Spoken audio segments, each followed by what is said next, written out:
Good morning, everyone. Today we'll be dealing with tender transfer techniques part 1, wherein the contents will be introduction, history, indications for tender transfer, principles, important consideration, prerequisites to tender transfer, common tender transfer surgery, and physiotherapy management.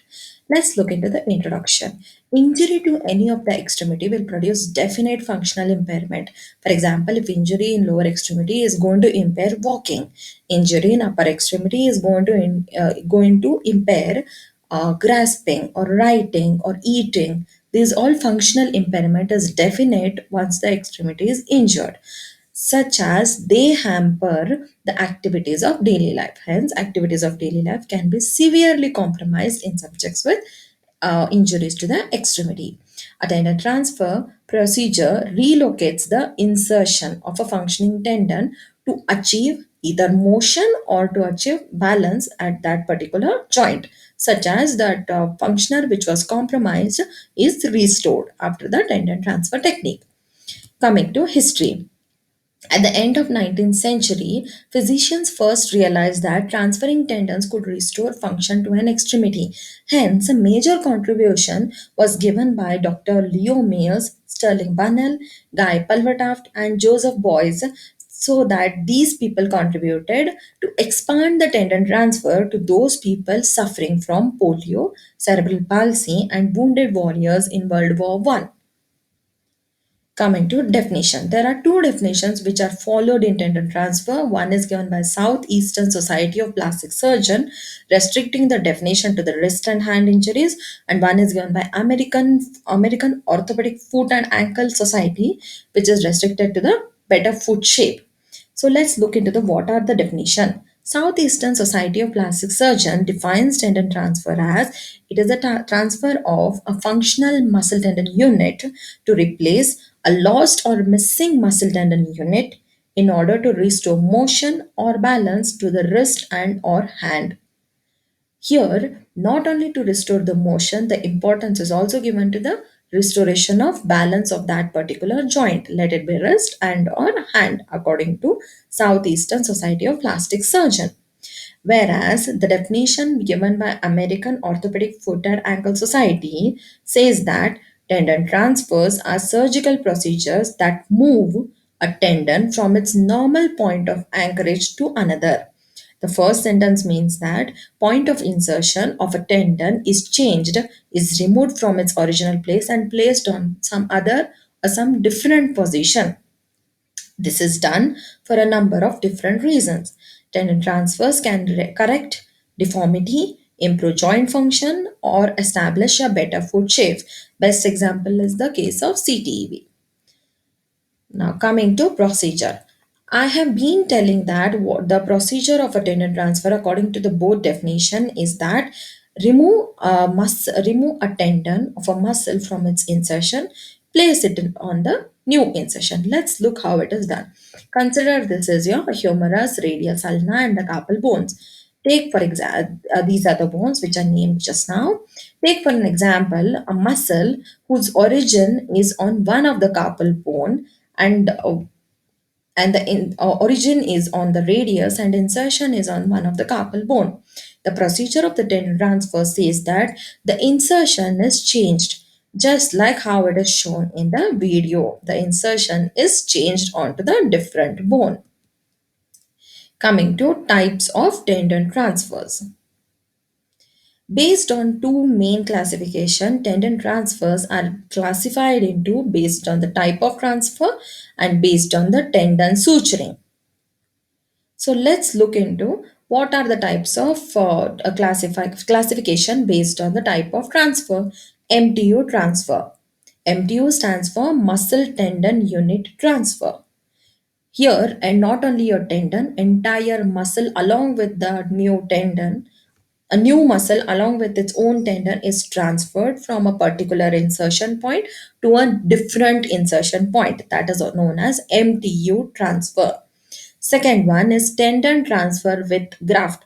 This is also known as tendon grafting, where one of the ruptured tendon is attached to a graft of a different tendon to the same that respective insertion. This is nothing but joining a cut tendon with a healthy tendon, also known as tendon grafting.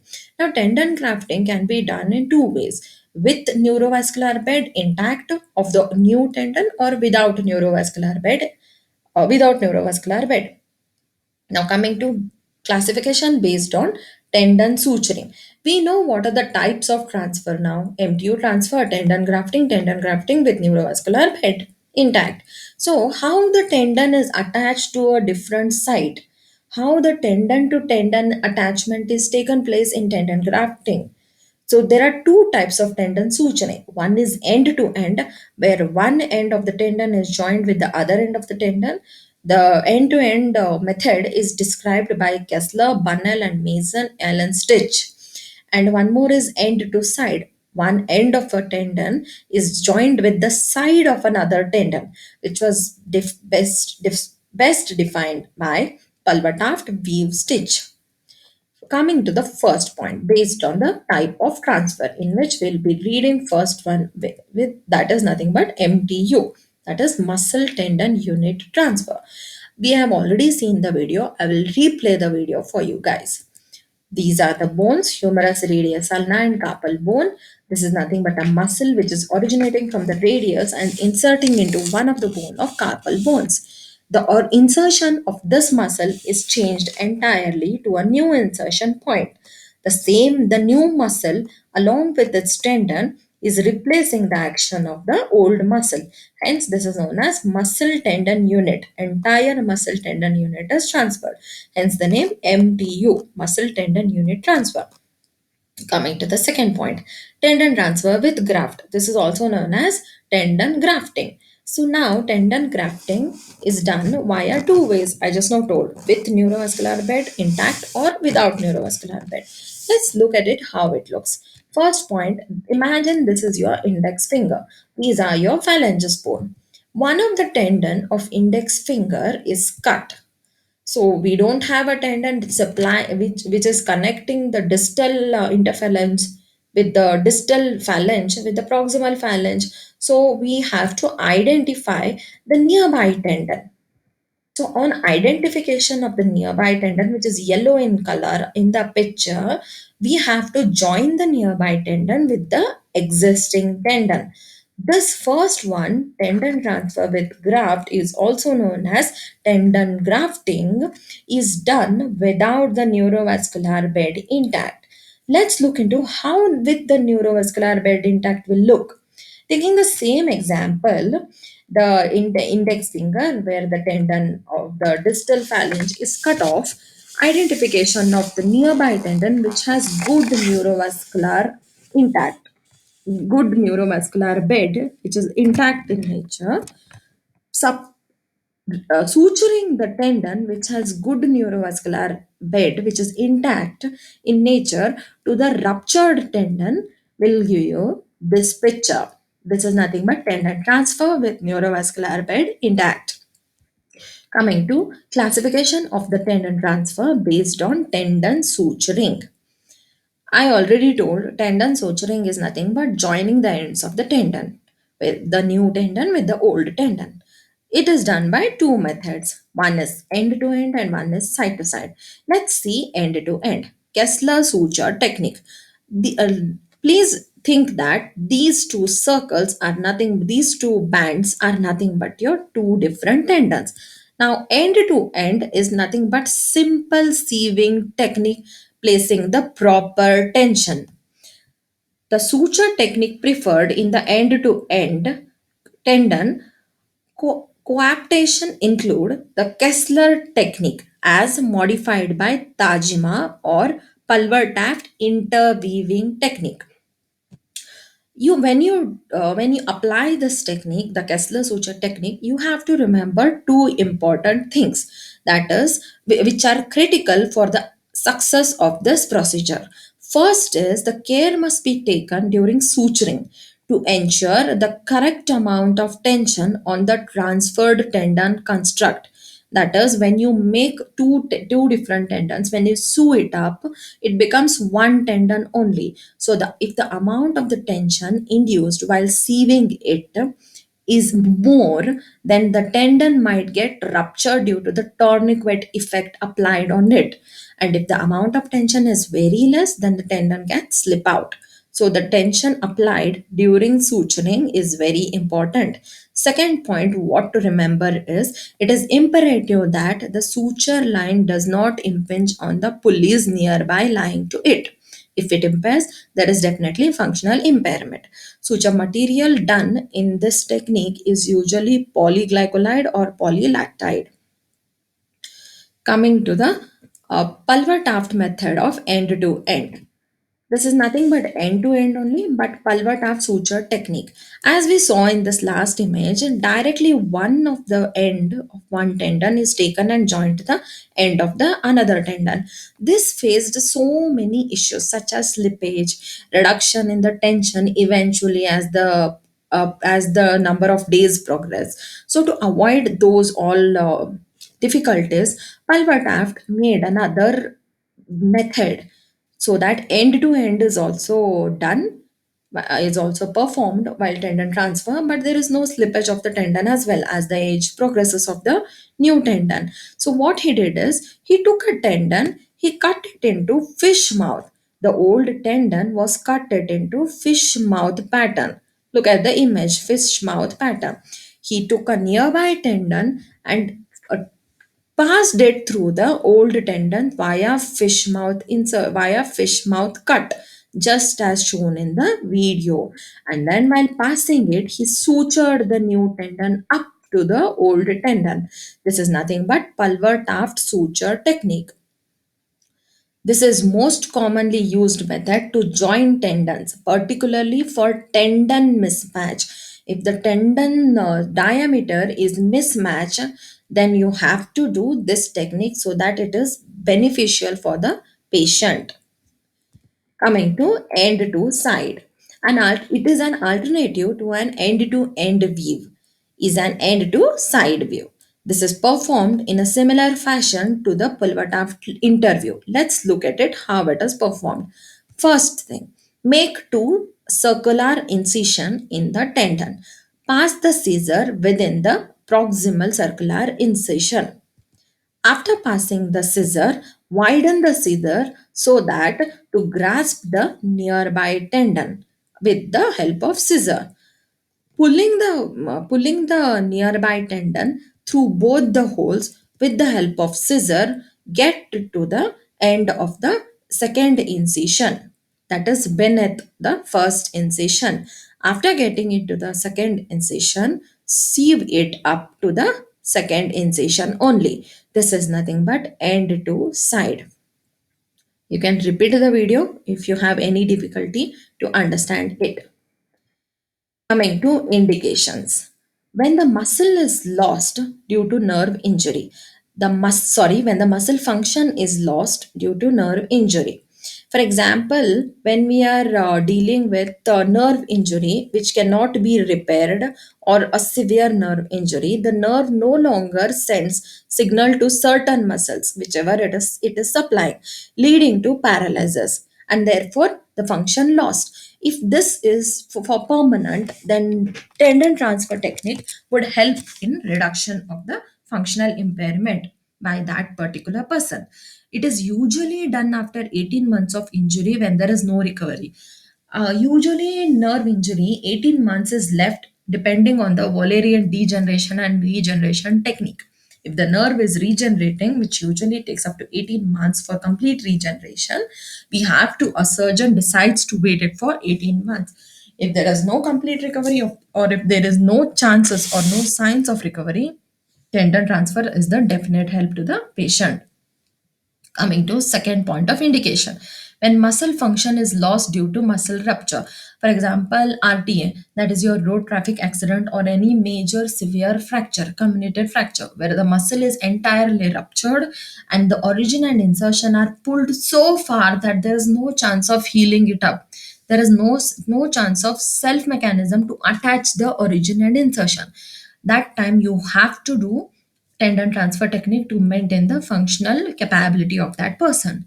Third point, when muscle function is lost due to nervous system disorder.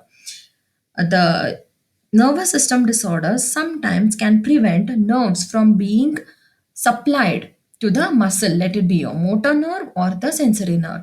Hence, this can be avoided by tendon transfer technique. Fourth point, congenital conditions in which babies are born without certain muscle function, such as hypoplastic thumb and birth brachial plexus injury or birth brachial plexopathy. Here, these are the conditions where tendon transfer can work efficiently. Coming to principles.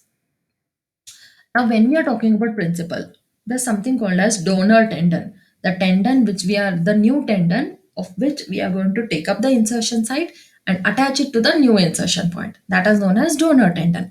Recipient tendon, whose function we are altering, for whom we are providing a help by some other muscle.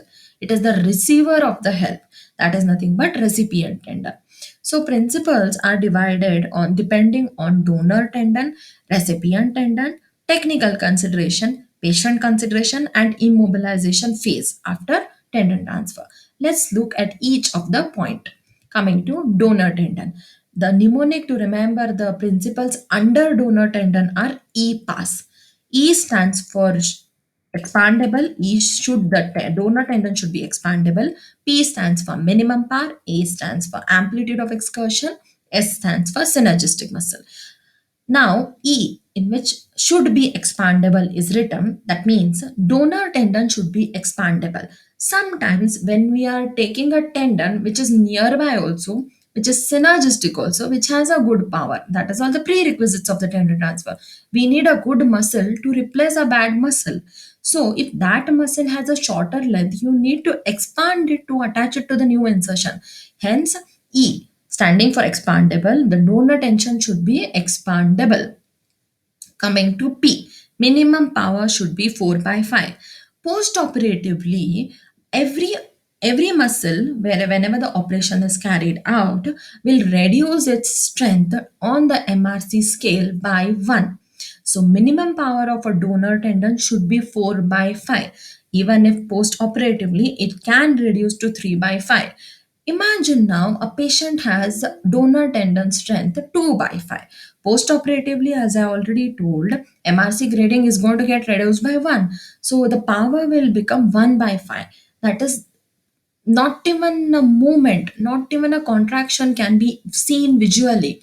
So if that is the case, then the tendon transfer is definitely contraindicated. Hence, minimum power of a donor tendon should be 4 by 5.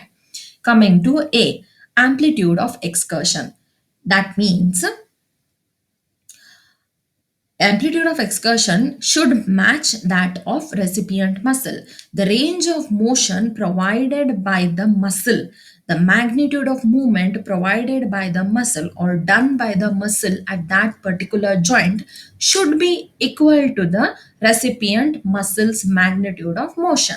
If it is not equal, then the range of motion will be definitely less even after transfer. Coming to synergistic muscle, that is for S.